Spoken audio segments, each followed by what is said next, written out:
મારે કહેવાનું એ છે મિત્રો કે 117 વિધાનસભા છે, 4 વર્ષ પંજાબમાં, ચોથા વર્ષની આ સરકાર છે.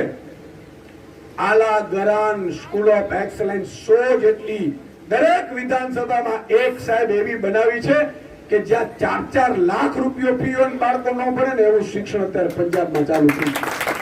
તમારા આ ગામમાં અહીંયા નાની બાળકીઓ ફરે છે, તમે ક્યારે સપના જોયા કે આ બાળક છે? તાર બેટા તારું નામ શું છે?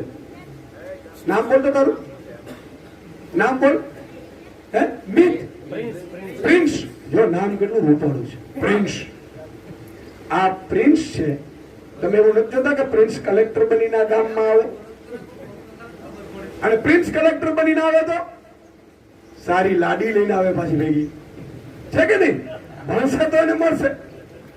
અને સાહેબ એના પરિવારનું કેટલું ગૌરવ થઈ જાય. તો આવા પ્રિન્સ ને કલેક્ટર, ડોક્ટર, એન્જિનિયર અને સારા બનાવવા માટે આમ આદમી પાર્ટી રાજનીતિમાં આવી છે.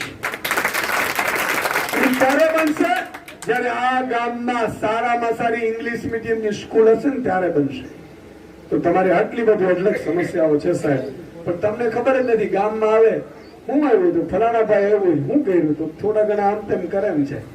ત્યાં હાલો કેટલા મત છે? તો 250 નાખો પાણીમાં.